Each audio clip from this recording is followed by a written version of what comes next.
Em 485 a.C., quando conquistada pelos babilônios, Israel era uma terra árida, onde os poucos camponeses que a habitavam davam duro para sobreviver.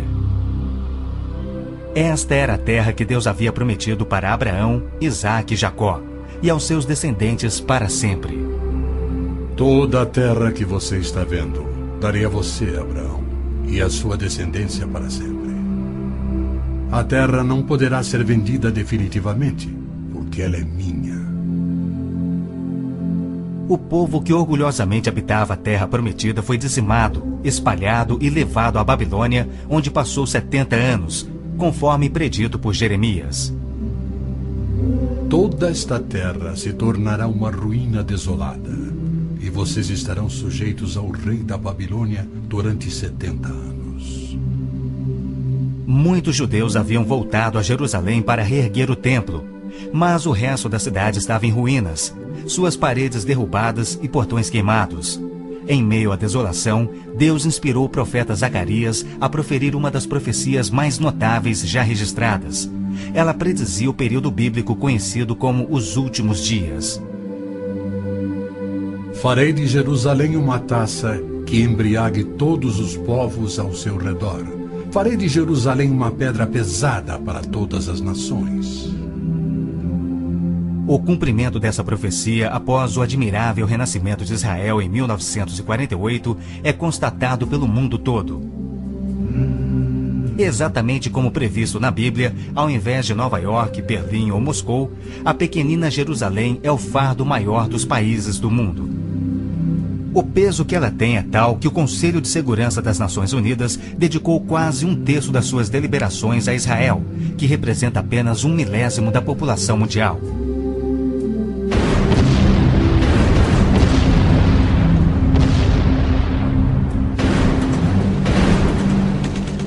Jerusalém não seria o problema número 1 das Nações Unidas se a nação de Israel fosse facilmente intimidada, mas os seus militares são os melhores do mundo.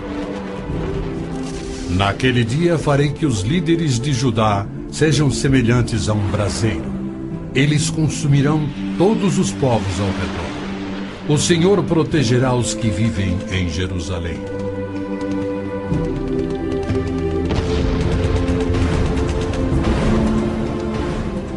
E exatamente como previsto, Israel tem devorado quem o ataca, vencendo todas as guerras, apesar de enormes desvantagens.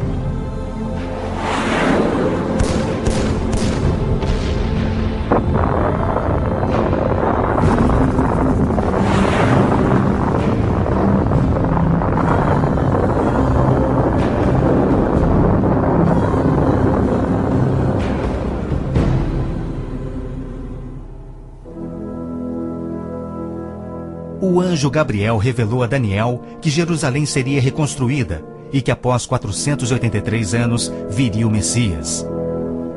E que seu próprio povo, o povo de Israel, o rejeitaria e o crucificaria. Que a cidade e o templo ficariam outra vez em ruínas. E foi assim que aconteceu. Depois o ungido será morto e já não haverá lugar para ele. A cidade e o lugar santo, o templo, serão destruídos pelo povo do governante que virá. Jesus entrou em Jerusalém no dia exato da profecia, foi aclamado como Messias e depois rejeitado. Jesus mesmo profetizou: Eu lhes garanto que não ficará aqui pedra sobre pedra, serão todas derrubadas.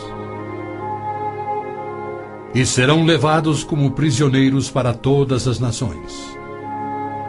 No ano 70 DC, exatamente como Cristo previu, os exércitos romanos, sob Tito, saquearam Jerusalém, derrubaram o templo de Herodes e não deixaram pedra sobre pedra. Mais de 1 milhão de judeus foram mortos e o remanescente espalhado pelas nações. Vocês serão desarraigados da terra em que estão entrando para dela tomar posse. Então o Senhor os espalhará pelas nações, de um lado ao outro da terra. Os profetas de Israel também previram o antissemitismo, que perseguiria os judeus por toda parte. Vocês serão motivo de horror e objeto de zombaria e de riso para todas as nações.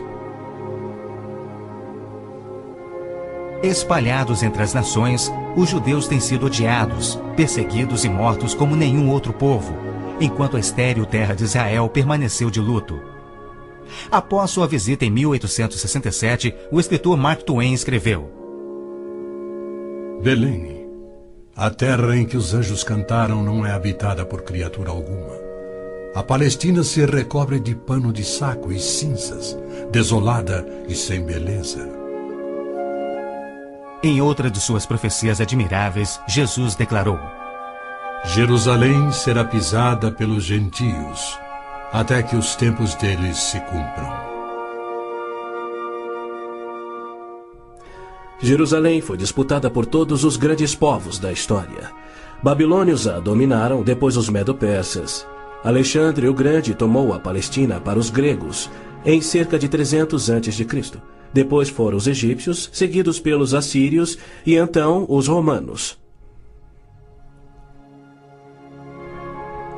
Invasores islâmicos se apoderaram dela, mas foram depostos nas cruzadas. Mais tarde, os mamelucos islâmicos do Egito a tomaram. Depois, os turcos otomanos reinaram por 4 séculos. E ao longo destes séculos, os judeus ali viveram e sofreram. O pleno cumprimento das profecias bíblicas sobre Israel, Jerusalém e os judeus é a prova incontestável da existência de Deus e da veracidade bíblica. Muitos pensam que as cruzadas católicas libertaram a Terra Santa para os judeus, quando, na verdade, massacraram os judeus e tomaram a terra para a Igreja Católica. O Papa Urbano II, que organizou a primeira cruzada, desafiou seus seguidores a seguirem a estrada para o Santo Sepulcro, tomando a terra daquela raça malvada e sujeitando-a ao seu domínio.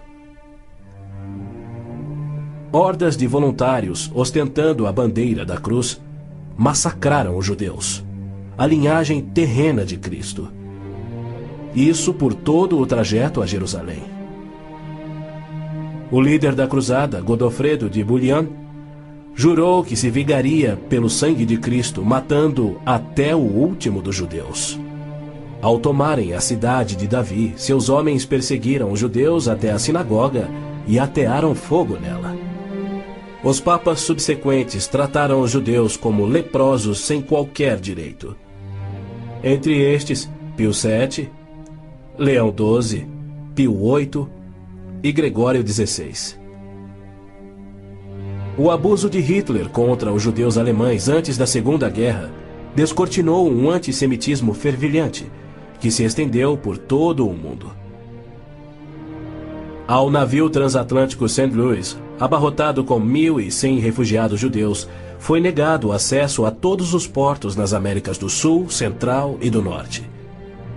700 destes tinham vistos de imigração para os Estados Unidos, porém o presidente Roosevelt os enviou de volta para morrerem nos fornos de Hitler. Até mesmo a Suíça rejeitou os judeus, devolvendo-os aos seus assassinos, e serviu como banqueira de Hitler, guardando para os nazistas bilhões de dólares em ouro e dinheiro roubado das vítimas judias. No final da Segunda Guerra, a promessa de Deus de retornar o seu povo à Terra Prometida parecia mais absurdamente ilógica do que nunca. 6 milhões de judeus perderam a vida no Holocausto de Hitler, um fato que muitos continuam a negar. Embora Adolf Eichmann relatou, enquanto prisioneiro, que o massacre dos judeus foi o maior de todos os crimes, a maior dança funesta da história da humanidade.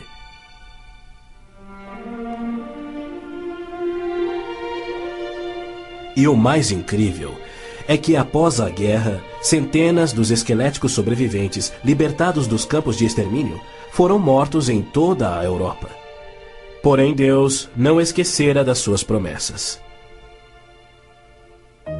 De 1945 a 1948, apesar de um cruel bloqueio naval inglês, 10 navios antigos contrabandearam 70 mil sobreviventes do Holocausto para dentro da Terra Prometida.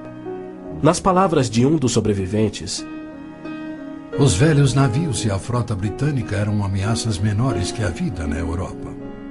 Pela primeira vez em anos tínhamos um propósito: a criação de um Estado judeu. Milhões de judeus têm voltado a Israel oriundos de mais de 100 países. A existência de Israel hoje, na Terra Prometida, é incontestavelmente uma obra de Deus. Vejam, eu os trarei da terra do norte e os reunirei dos confins da terra. Aquele que dispersou Israel o reunirá. Em novembro de 1947, as Nações Unidas adotaram a sua Resolução 181. Ela dividia a Palestina, dando 18% aos judeus e 82% aos árabes. E tornou Jerusalém uma cidade internacional que, conforme o Vaticano também insistiu, nunca poderia ter domínio judeu. O mundo árabe rejeitou esta resolução e exigiu toda a Palestina. Até hoje, nenhum mapa árabe admite a existência de Israel.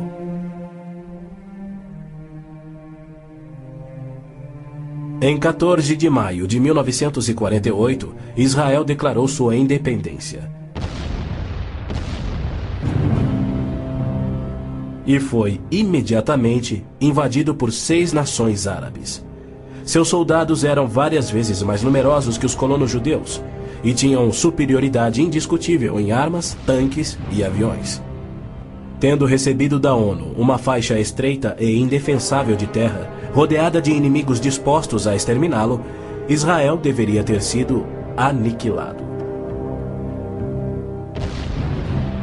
Porém, para a surpresa do mundo inteiro, que torcia para os seus inimigos, os colonos israelenses derrotaram os que buscavam destruí-los, exatamente como Deus prometera. E assim tem acontecido em guerra após guerra, à medida que seus inimigos têm tentado aniquilar Israel. Sim, é isto mesmo. A aniquilação é o seu propósito declarado. Os muçulmanos têm como dever religioso a exterminação dos judeus. Eles sonham com sua destruição e promovem festividades para honrar os assassinos dos inocentes cidadãos de Israel. O fundamentalismo islâmico começa a varrer o nosso mundo. O próprio Maomé declarou: A última hora não virá antes que os muçulmanos lutem contra os judeus e os muçulmanos os matem.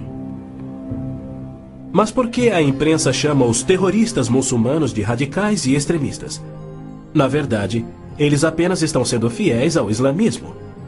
O Corão ordena: Não tomeis por confidentes amigos os judeus nem os cristãos. Matai os idólatras, os não muçulmanos, onde quer que os acheis. Capturai-os, acossai-os e espreitai-os.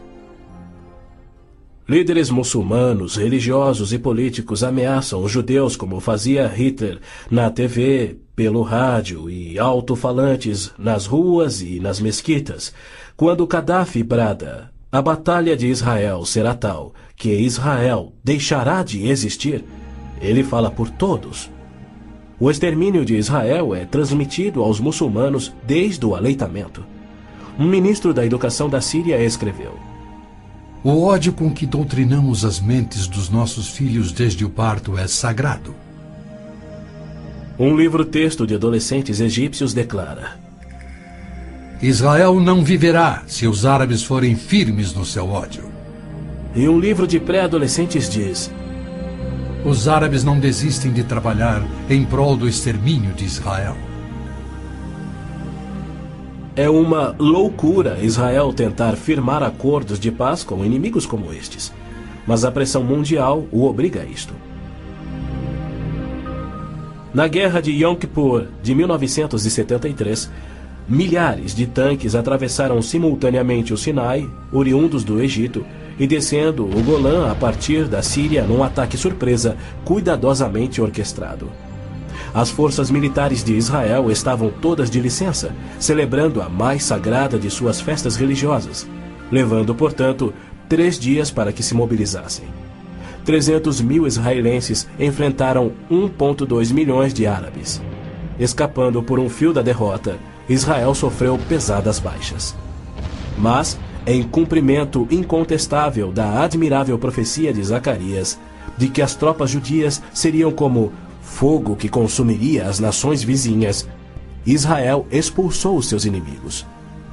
Em retaliação por ter se defendido, 61 nações romperam relações diplomáticas com Israel, enquanto nenhuma nação repreendeu os árabes por seu ataque surpresa. Este tenso e custoso estado de alerta de Israel tem sido manipulado de modo a acusá-lo de perpetrador de violência infundada contra vizinhos amantes da paz. O antissemitismo é uma força motriz da mídia mundial, que é muito influenciada pelo dinheiro do petróleo. Não se veicula nenhuma crítica aos árabes e suas repetidas ameaças de extinção de Israel. Quando Israel deportou 400 terroristas do Hamas e do Jihad Islâmico por terem matado e mutilado centenas de seus civis, foi criticado pela mídia internacional e censurado pelas Nações Unidas.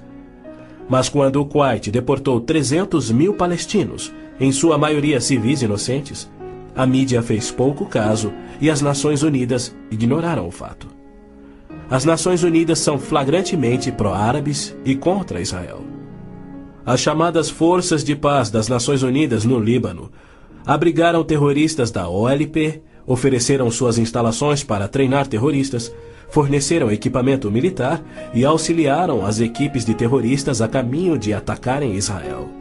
Quando Israel se viu pressionado a ponto de invadir o sul do Líbano para expulsar a OLP, descobriu na área das Nações Unidas estoques suficientes de armamentos para sustentarem uma invasão de 1 milhão de homens. E a maioria, incrivelmente, era avançada demais para ser operada pela OLP e era obviamente destinada a uma invasão soviética. A ONU já condenou Israel mais de 370 vezes por ter se defendido, porém nunca condenou os terroristas ou os seus agressores. 2 anos após a Olimpíada de Munique, em que a OLP assassinou 11 atletas israelenses, Arafat, o seu líder, foi convidado para falar na Assembleia Geral da ONU. E foi recebido como herói, embora clamasse pela extinção de Israel. O então secretário-geral da ONU, Boutros Ghali, declarou: Os judeus devem abrir mão de sua condição de nação e do Estado de Israel para serem assimilados como uma comunidade do mundo árabe. O Domo da Rocha, no cume do Monte Moriá, está situado no coração de Jerusalém. Esta edificação de 141 mil metros quadrados inspira paixões tão explosivas que pode ser o estopim da Terceira Guerra Mundial a qualquer instante. Foi ali que Abraão obedientemente construiu um altar e colocou sobre ele o seu filho Isaque, disposto a oferecê-lo como sacrifício a Deus. Mas Deus o impediu e proveu um carneiro para substituir a Isaque. 900 anos mais tarde, há cerca de 3.000 anos, o rei Davi comprou aquele terreno santo de Araúna, o Jebuseu, para poder edificar ali um altar a seu Deus. E foi ali que Salomão construiu o primeiro templo. Do templo judeu, destruído por 2 vezes, não resta nada.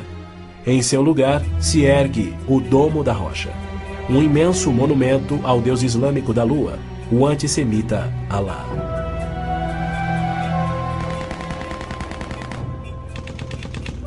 Em 1967, quando Israel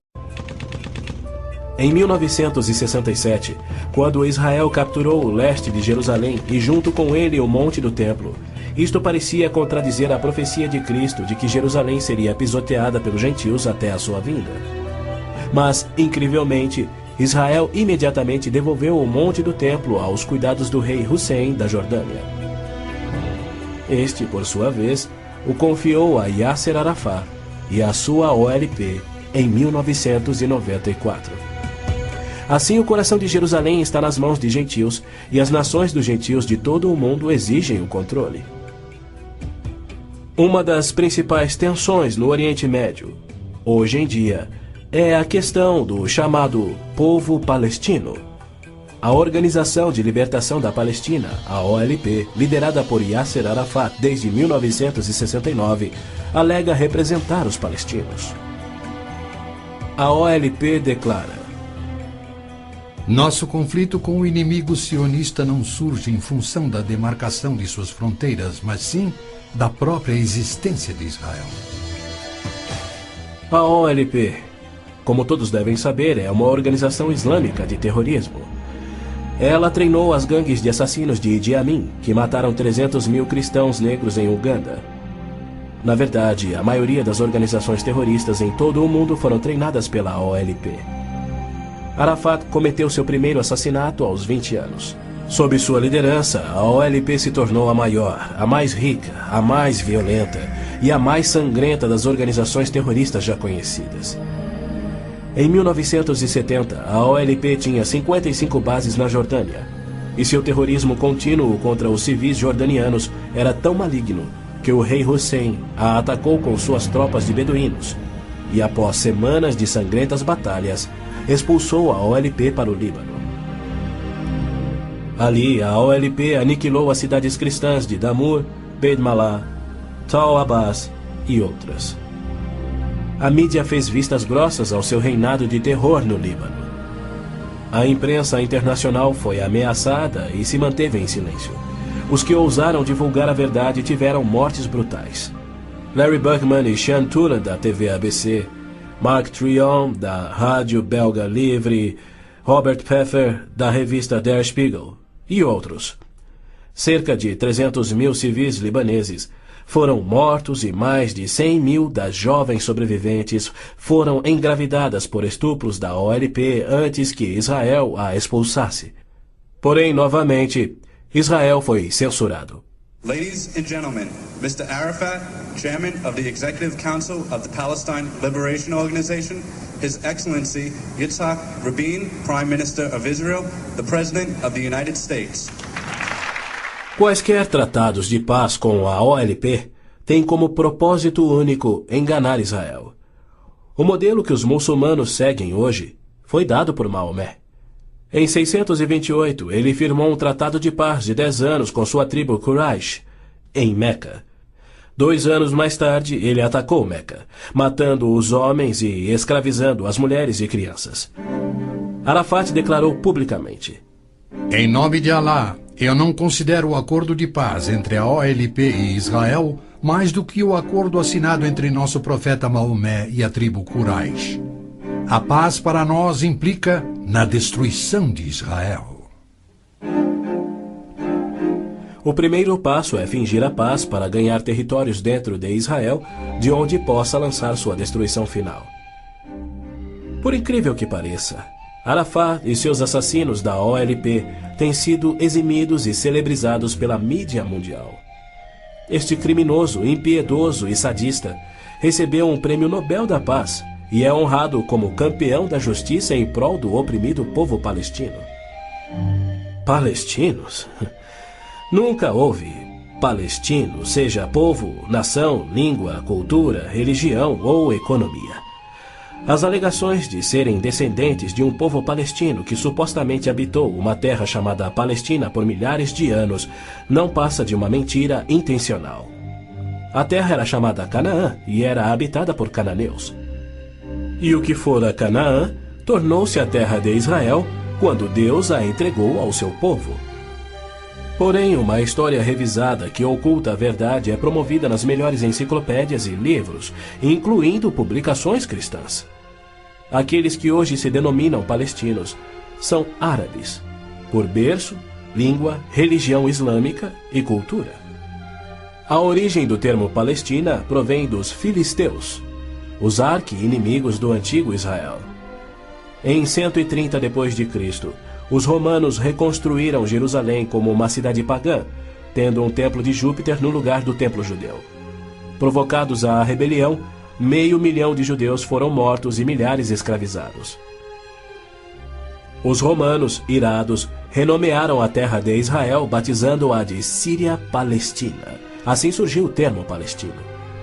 Dali em diante, os judeus que ali viviam foram chamados de palestinos. Na Segunda Guerra, o exército britânico tinha uma brigada palestina composta por voluntários judeus. A Orquestra Sinfônica da Palestina era de judeus, assim como o Palestine Post era um jornal de judeus. Em 1948, árabes fugidos de Israel começaram a alegar que eles eram os verdadeiros palestinos e que a terra de Israel sempre lhes pertencera. E a mídia mundial promove essa mentira. Mas a verdade é que em 1948 os árabes ocupavam meros 3% da Palestina. Enquanto que a posse de Israel data de 4.000 anos de quando Abraão adquiriu a caverna Macpela em Hebrom. Ali Abraão sepultou sua esposa Sara, e ali estão enterrados Abraão, Isaque, Rebeca, Jacó e Lia. Em Hebrom, Davi foi coroado rei. É um lugar sagrado para os judeus e não tem nada a ver com os árabes ou com o Islã. E ainda assim, os muçulmanos ignoram a presença contínua dos judeus por 3.000 anos e dizem que Hebrom é sua. Construíram uma mesquita e estão determinados a expulsar todos os residentes judeus. Há meio século, o mundo convive com o problema de centenas de milhares dos autodenominados refugiados palestinos da guerra pela independência em 1948. Em mais uma mentira típica, a mídia internacional acusa os judeus de impiedosamente desalojarem a população nativa. Mas, na verdade, foi o alto comando árabe que os instruiu por rádio a deixar rapidamente a Palestina enquanto eles massacrariam os judeus.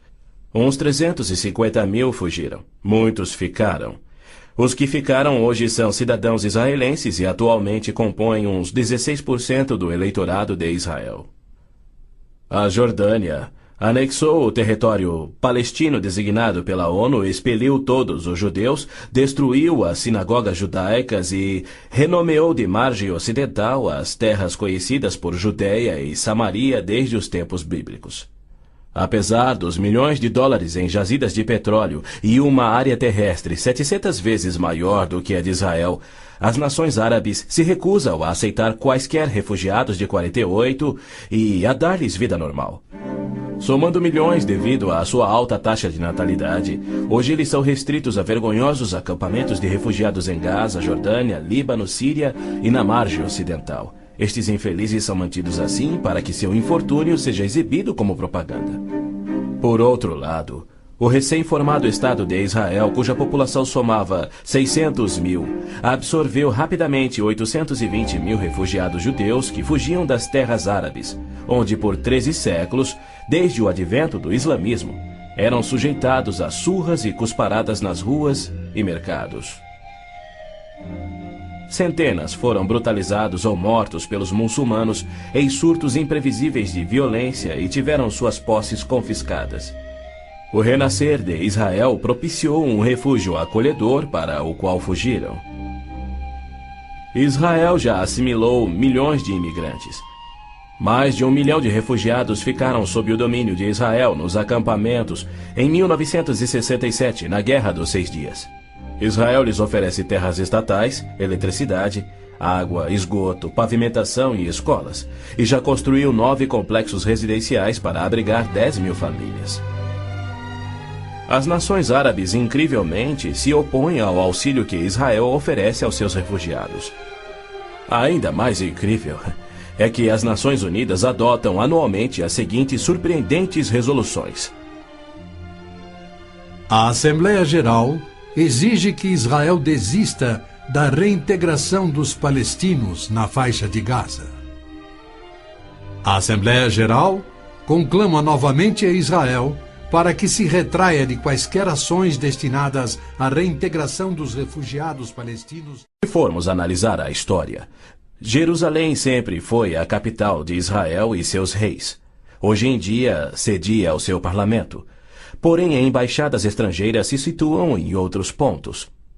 Segundo o ministro das Relações Exteriores do Vaticano, em visita a Israel em 98, a presença de Israel no lado oriental de Jerusalém constituía uma ocupação ilegal. Em março de 1999, Israel foi advertido que a União Europeia não reconhecia a sua soberania sobre Jerusalém. Numa bula papal do Jubileu de 2000, o Papa João Paulo II rejeitou novamente a soberania israelense sobre Jerusalém. Em fevereiro de 2000, o Vaticano assinou um acordo com a OLP, no qual se pedia garantias internacionais de que Jerusalém fosse mantida sob controle internacional. Os maiores inimigos de Israel são o Islã e o catolicismo romano. João Paulo II tem calorosamente recebido o fascínora Yasser Arafat, diversas vezes, até mesmo quando estava no auge de sua carreira como um dos assassinos e criminosos mais notórios do mundo. É claro que João Paulo II tem piamente condenado o antissemitismo, como lhe cabe fazer. Porém, ele se limita a se desculpar por atos cometidos por filhos e filhas da Igreja. E ele nunca, jamais, admitiu que os judeus e evangélicos martirizados na Inquisição o foram por política oficial da Igreja e seus papas. Roma insiste até em nossos dias que os católicos e não os judeus são o povo escolhido por Deus. Por exemplo, em 1928, um decreto do Vaticano se referia aos judeus como povo anteriormente escolhido por Deus. Em 1965, o Segundo Concílio do Vaticano declarou: a Igreja constitui o novo povo de Deus. A Roma Católica se denomina a Cidade Santa, a Cidade de Deus, a Cidade Eterna, títulos que Deus deu a Jerusalém. O interessante é que, ao invés de repreender Arafat por sua paixão por aniquilar Israel e suas crenças islâmicas anticristãs, o Papa aceitou seu convite para estar com ele em Jerusalém, celebrando a quem chamou de o nosso Jesus Cristo, entre aspas. Nosso Jesus Cristo? Segundo Arafat, Jesus foi um palestino que lutava contra Israel por sua liberdade, e o Papa apenas sorriu e o abençoou.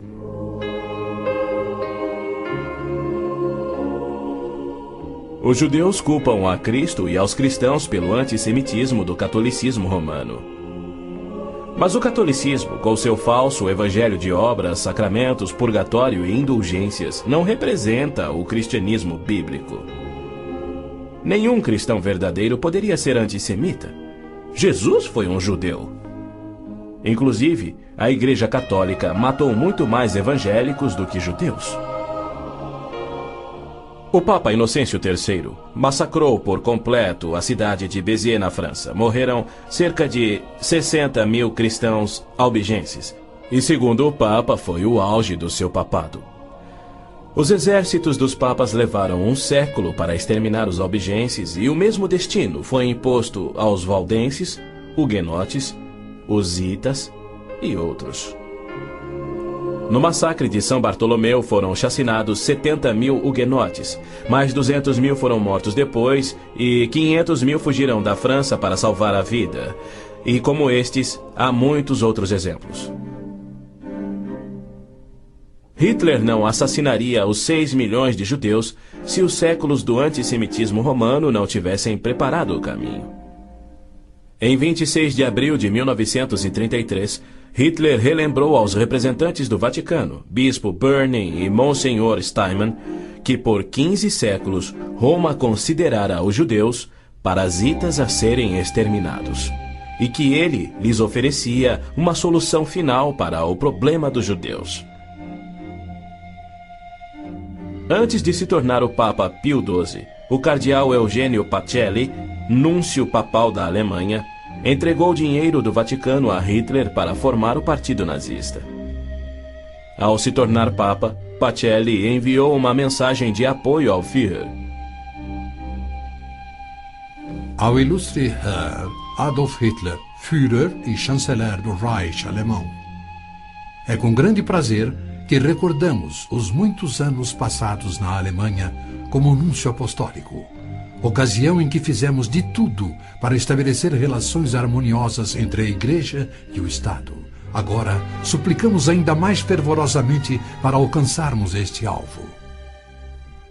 Era 1939 e os abusos de Hitler, bem como suas intenções para os judeus, já eram conhecidos em todo o mundo.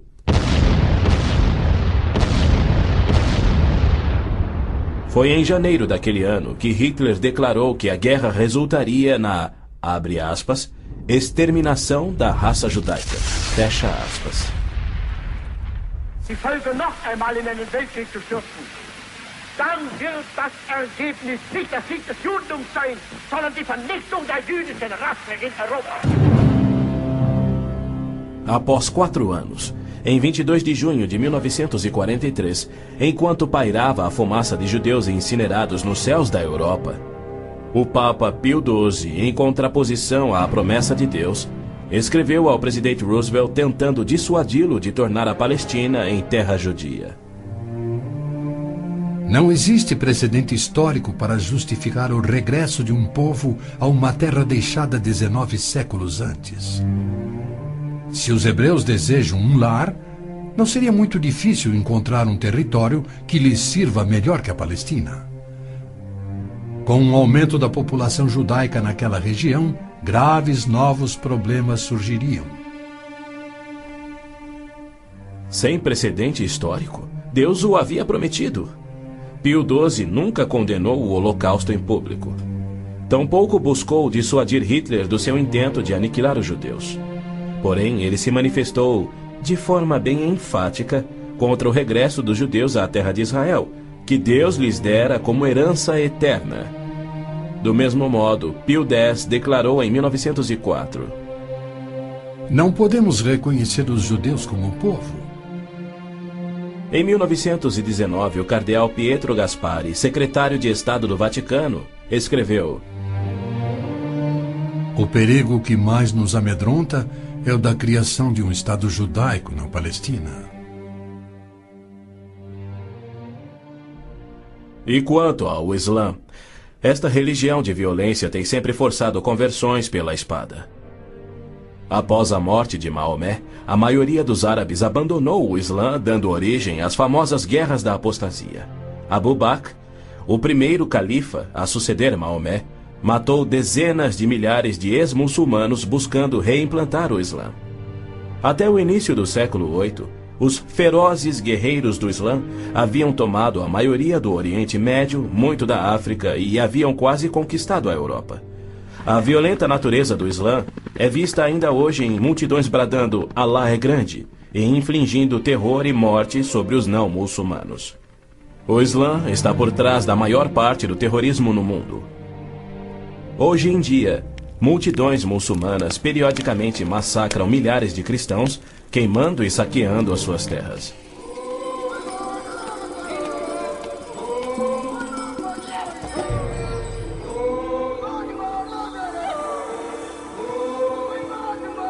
No sul do Sudão, milhões de cristãos negros estão sendo privados de alimento, escravizados e até mortos pelo governo islâmico do norte. É verdade que os judeus foram mortos durante as cruzadas, mas isso foi contra o ensinamento de Cristo e seu divino exemplo. Já os terroristas muçulmanos matam como forma de obediência a Allah, em obediência ao Corão e ao ensino e exemplo de Maomé. Qualquer estudioso muçulmano concordará ser o dever sagrado de todo muçulmano em todas as eras praticar guerra santa o quanto for possível para forçar o mundo inteiro à submissão ao Islã. O Corão mantém mais de 100 versículos sobre lutar e matar neste propósito. Porém, a mídia internacional insiste em descrever o Islã como religião pacífica. Tony Blair, o premier britânico, classificou o Islã dizendo ser sinônimo da paz, tolerância, além de uma força para o bem. Muitos políticos de destaque no Ocidente têm elogiado o Islã e seus caminhos pacíficos, e líderes religiosos também.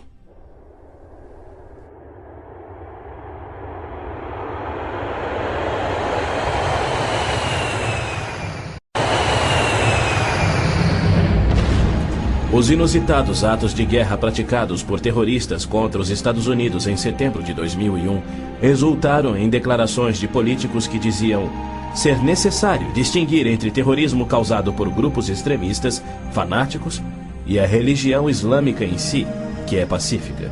O escritor Tom Clancy disse que o Islã, como religião, não promove a violência. Uma declaração incrível frente aos ensinos contidos no Corão, os de Maomé, e a violência contínua que historicamente caracteriza o avanço do Islã. Esta é a visão romântica do Islã que encoraja o terrorismo.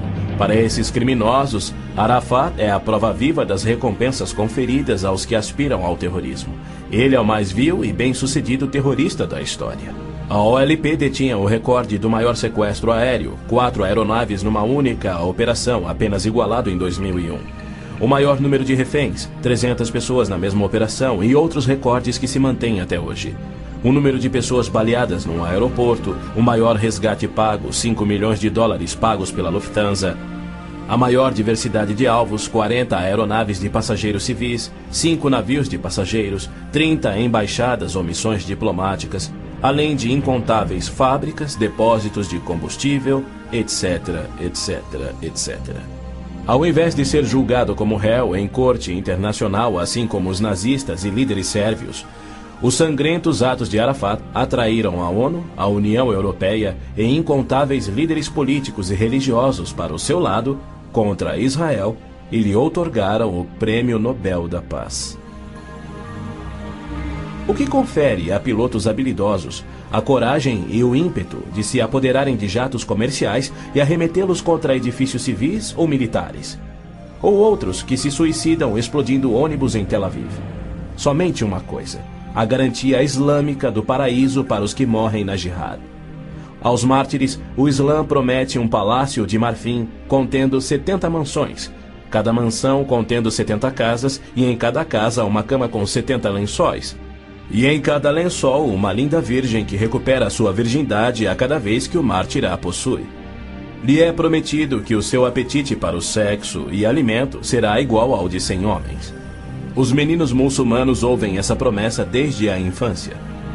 Ela lhes confere a coragem inconsequente que os faz treinar e executar ações terroristas suicidas para infligir morte e destruição sobre os chamados inimigos de Alá. Quando este mundo reconhecerá que o Islã é que é o culpado? E quando os muçulmanos que desprezam o terrorismo perceberão estarem seguindo uma religião terrorista, conforme a história comprova? Os muçulmanos têm continuamente se torturado, se combatido e se matado. Nos 8 anos de guerra entre o Irã e o Iraque, foram usados milhares de toneladas de gás venenoso e as mortes somaram mais do que as da Primeira Guerra Mundial. Nos territórios da OLP tomados de Israel, não há liberdade de consciência, de expressão, de religião ou de imprensa e nem voto democrático. E isto caracteriza todos os países islâmicos. Na Arábia Saudita, no berço do islamismo, não se admitem judeus. Cidadania é privilégio muçulmano. É vedada a construção de templos que não sejam islâmicos e, segundo a lei universal do islamismo, a pena de morte é oficial e é destinada ao muçulmano que se converte a qualquer outra religião. Não se pode carregar uma Bíblia nas ruas da Arábia Saudita ou realizar estudo bíblico em seu próprio lar. Mas o Islã é a religião que mais cresce no Ocidente. Na Inglaterra, congrega-se mais em mesquitas do que em templos cristãos. Da mesma forma, muitas mesquitas nos Estados Unidos têm contato com bases secretas de treinamento terrorista para que a Jihad faça da América um país islâmico. O Islã rejeita o Deus da Bíblia e nega a divindade de Cristo ou que ele morreu por nossos pecados, alegando que um discípulo sósia tomou o lugar de Cristo na cruz e que Cristo foi levado vivo ao céu e que deverá voltar a esta terra para morrer um dia. O cristianismo deve ser subjugado pela força. O Corão diz: matai os idólatras, os não muçulmanos. Onde quer que os acheis, espreitai-os. Combatei aqueles que não creem em Alá. Observem bem, assim é o Islã. Porém, segundo Robert Schuller, se ele voltasse daqui a 100 anos e descobrisse que seus descendentes eram muçulmanos, ele não se importaria. Ele pregou sua mensagem de Natal em 99 na grande mesquita de Damasco, segurando a mão do grão mufti islâmico. Mais tarde, quando entrevistado por Larry King, Schuller disse animadamente ter sentido a afinidade espiritual além de uma concordância de fé e filosofia, e se referia a esse líder muçulmano anticristão. A Bíblia diz que Deus deu a terra prometida ao seu povo escolhido, os judeus. Já o Islã diz que Alá deu estas terras aos árabes. Assim se desdobra um tremendo conflito entre o Deus de Abraão, Isaque e Jacó, que ama os judeus, e o Deus de Maomé, que odeia os judeus e pede a sua destruição. O conflito real não é entre judeus e árabes. mas entre o Deus da Bíblia, cujo nome é Javé, e o Deus do Corão, chamado Alá. 12 vezes no texto bíblico Deus refere-se a si mesmo como o Deus de Abraão, o Deus de Isaque e o Deus de Jacó.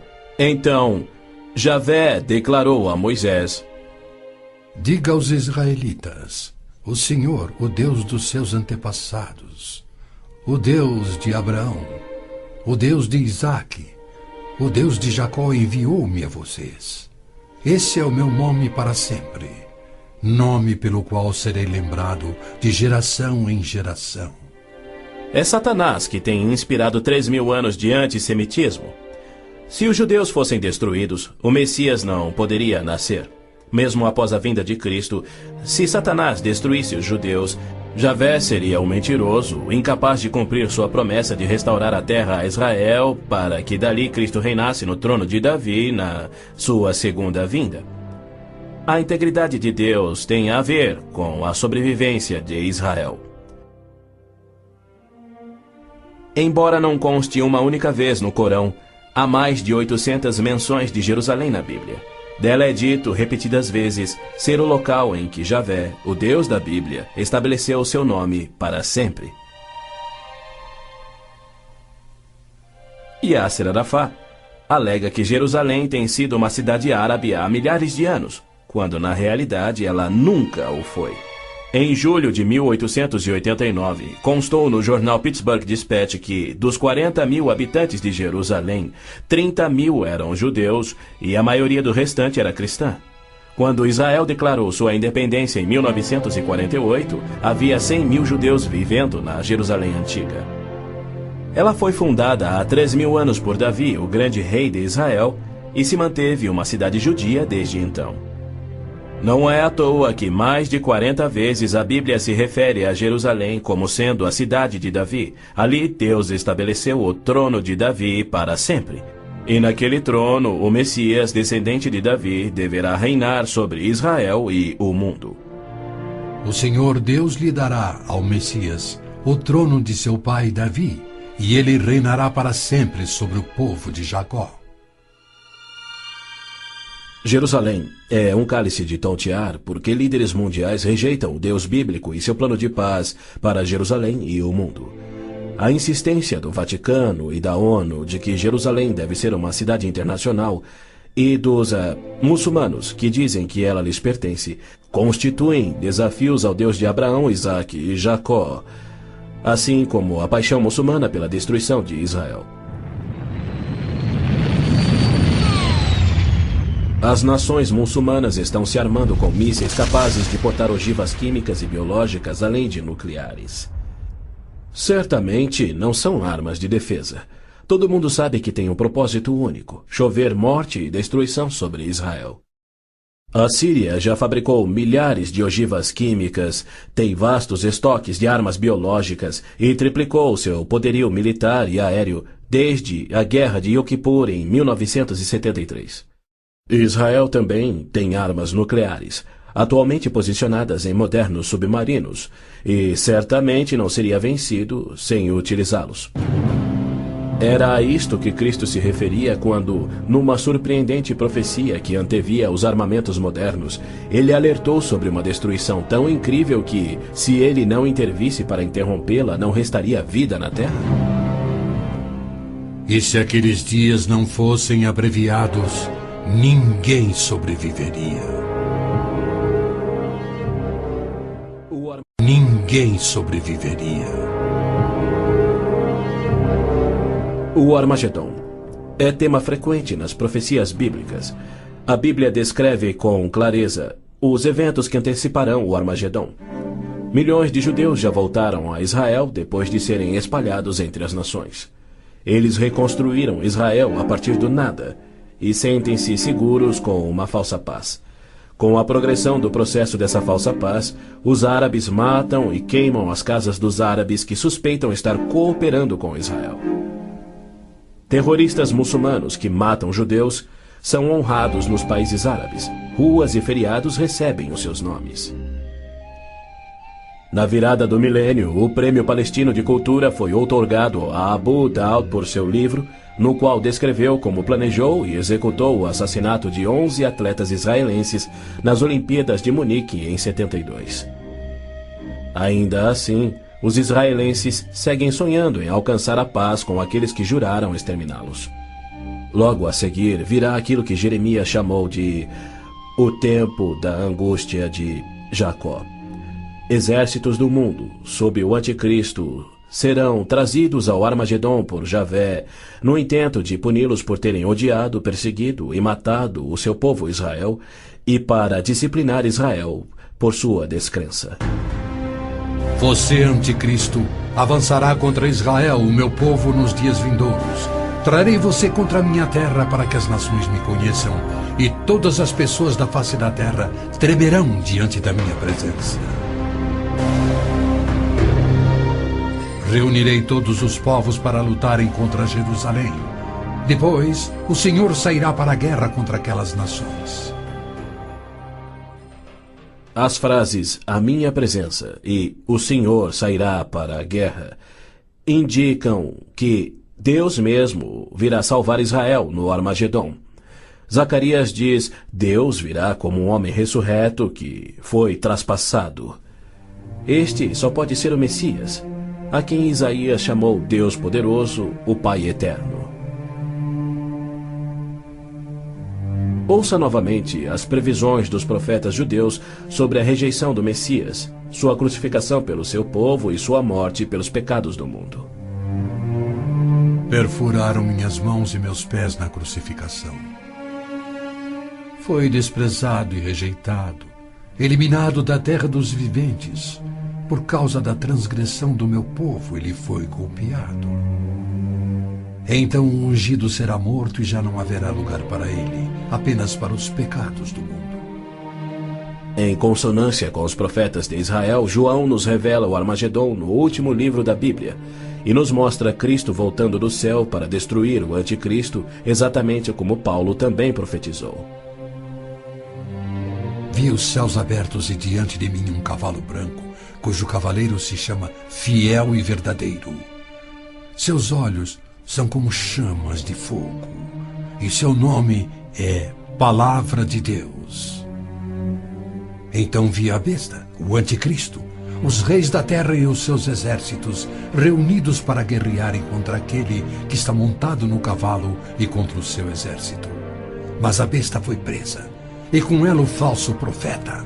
Os dois foram lançados vivos no lago de fogo.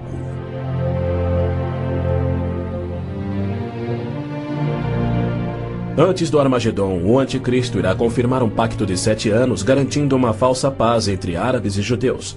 Prometerá segurança a Israel, permitirá que Israel reconstrua o templo e reinicie os sacrifícios de animais, após um intervalo de mais de 1900 anos. O anticristo quebrará seu pacto, cessará os sacrifícios, colocará a sua imagem no templo, declarando ser Deus e exigindo ser adorado. Os que se recusarem morrerão. Com muitos ele fará uma aliança que durará uma semana. No meio da semana ele dará fim ao sacrifício e à oferta. Então será revelado o homem do pecado, chegando até a assentar-se no santuário de Deus, proclamando que ele mesmo é Deus. Foi-lhe dado poder para fazer que fossem mortos todos os que se recusassem a adorar a imagem. A que semana Gabriel se referia? Quando isso acontecerá? Ele disse a Daniel que após 70 semanas ou 490 anos, toda a profecia se cumpriria, Israel seria restaurado e jamais voltaria a desonrar a Deus. No final das primeiras 69 semanas de anos, ou seja, 483 anos, o Messias viria e seria morto. O tempo seria contado a partir da data em que o rei da Babilônia concedeu a autorização para a reconstrução de Jerusalém. A partir da promulgação do decreto que manda restaurar e reconstruir Jerusalém, até que o ungido, o líder, venha, haverá 7 semanas e 62 semanas. Neemias diz ter recebido autorização para a reconstrução de Jerusalém no mês de Nissan do 20º ano do rei Artaxerxes, ou seja, em 445 a.C. No domingo, 6 de abril de 32 DC, dia em que se completavam exatos 483 anos, hoje o chamado Domingo de Ramos, Jesus entrou em Jerusalém. Não num cavalo branco, conduzindo uma insurreição contra Roma, como os autoproclamados messias tentaram e os judeus queriam, mas num jumento, humildemente trazendo a salvação dos pecados, conforme Zacarias havia predito. Alegre-se muito, cidade de Sião. Exulte, Jerusalém. Eis que o seu rei vem a você, justo e vitorioso, humilde e montado num jumento, um jumentinho, cria de jumenta. Foi no dia 10 de Nissan, que era o dia em que os cordeiros pascais eram tirados do rebanho, que Jesus entrou em Jerusalém e apresentou ele mesmo ao seu povo. 4 dias mais tarde, quando Israel sacrificava os cordeiros, ele, o Cordeiro de Deus, cravado numa cruz, se entregou pelos pecados do mundo, cumprindo a profecia de Moisés. No 14º dia do mês, quando toda a comunidade de Israel irá sacrificar o cordeiro ao pôr do sol. É fato histórico indiscutível que Jesus entrou em Jerusalém num jumento no dia profetizado, foi aclamado como Messias, foi rejeitado por Israel e crucificado conforme os profetas haviam predito. Como resultado, foram postergados os planos que Deus tinha para Israel na 70ª semana de Daniel. Hoje vivemos na época que Cristo chamou de Tempos dos Gentios, pois Jerusalém é uma cidade internacional dominada por não-judeus. E Cristo tem construído a sua igreja, composta tanto por judeus quanto gentios que creem em seu nome. Somente quando esta igreja for arrebatada para os céus, conforme prometido por Cristo, é que terá início a 70ª semana de Daniel. Israel tem profundos problemas espirituais e morais, há hostilidade entre judeus religiosos e seculares e uma desilusão crescente com o judaísmo, especialmente entre a juventude. Israel sofre com drogas, pornografia, prostituição, juventude rebelde, estupros, roubos e assassinatos. Israel precisa se voltar em arrependimento para o Deus de Abraão, Isaque e Jacó. Mas os rabinos nada têm para oferecer aos pecadores arrependidos. Exatamente como Oséias profetizou, eles não fazem sacrifícios pelo pecado há 1900 anos, pois não têm um templo. Pois os israelitas viverão muitos dias sem rei e sem líder, sem sacrifício. Foi Deus quem profetizou essa condição. Por que ele permitiria que seu povo escolhido ficasse sem sacerdócio e sem templo no qual oferecer os sacrifícios pelos pecados que ele havia ordenado? Isso só faz sentido se o sacrifício de Cristo na cruz cumpriu todos os sacrifícios do Velho Testamento que já não são mais necessários. Caso contrário, Deus abandonou o seu próprio povo e todo o mundo sem recurso para o pecado. E isso ele nunca faria. As escrituras hebraicas contêm mais de 300 profecias, indicando quando e onde o Messias nasceria e como reconhecê-lo quando ele viesse. Cada uma destas foi especificamente cumprida ao pé da letra na vida, morte e ressurreição de Jesus de Nazaré. Se ele não for o Messias, então não existe o Messias. Pois foi Cristo que no dia exato, revelado pelo anjo Gabriel a Daniel, entrou em Jerusalém num jumento, foi aclamado Messias, depois rejeitado e crucificado conforme profetizado. Segundo as escrituras do próprio povo de Israel, aqueles que esperam a primeira vinda do Messias já estão atrasados em 1900 anos. A única esperança de Israel está na sua segunda vinda, e podemos ter certeza de que, havendo gerado a nação de Israel, Deus irá cumprir o seu propósito. Havendo gerado a nação de Israel, Deus irá cumprir o seu propósito. Pois ele declara: Pode uma nação nascer? Acaso faço chegar a hora do parto e não faço nascer, diz o Senhor? Acaso fecho o ventre? Tragicamente, muitos judeus só crerão no seu Messias no Armagedon. quando Javé aparecer em pessoa para salvar Israel da destruição pelos exércitos, eles reconhecerão finalmente ser o Messias, aquele que foi traspassado e morto pelos seus pecados e que ressuscitou como o próprio Messias predito pelos seus profetas, a quem rejeitaram. Então todos os judeus ainda vivos irão crer. Mas para todos aqueles, judeus e gentios, que morrerem sem crer nele, tragicamente não restará esperança.